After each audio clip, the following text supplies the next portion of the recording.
后来继续来看鸿海集团的创办人郭台铭，日前甲伊去年采买 BNT 疫苗困难的过程拢压出来。郭台铭嘛来指控讲，伊高龄97岁老母亲想要来注次世代 BNT 第4剂疫苗，但是台湾却连一剂拢无。伊是呼吁政府爱加速度来引进到次世代的 BNT， 结果去互卫福部长试水员甲经体考试，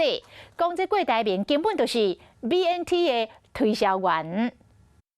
过年伫要到，恐惊搁一波感染，民众赶紧注次世代疫苗，增加防护力。不过，就惊次世代疫苗无够用。曾林上所强调，台湾有真侪 BNT 的疫苗。不过，伊讲的是第一代。鸿海集团创办人郭台铭就无欢喜讲，伊的老母需要注的是 BNT 次世代疫苗。不过，台湾无进口，敢有莫德纳次世代当注？遮尔侪人第一代疫苗注 BNT， 现在无风险注莫德纳次世代，还有台湾。赶紧引来 BNT 次世代疫苗，听起来好像是 BNT 的那个推销员，我们会评估有没有这个需要。考试郭台铭是 BNT 推销员，对这件代志，以前指挥中心指挥官王必胜嘛解说次世代疫苗难要做，拢有经过科学的验证，并不是说你前面打莫德纳，后面就要打莫德纳，前面打 BNT， 后面打 BNT， 并不是这样。现在混打，已经证明是这个安全的，因为它的约有弹性。它可以把原来的这个非次世代的换成次世代，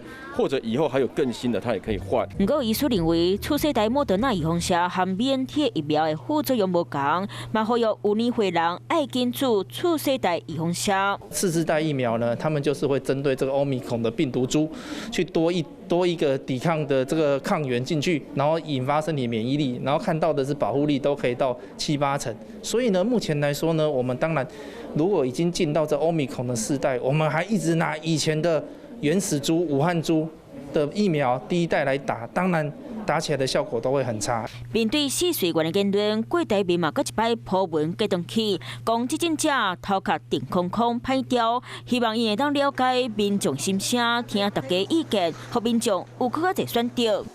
Hello， 大家好，我是乃瑜，要教给大家2个任务。第一个，华视新闻的脸书专页，你按赞了吗？还有华视新闻的 YouTube 频道，赶紧订阅起来，还要记得按赞，开启小铃铛哦。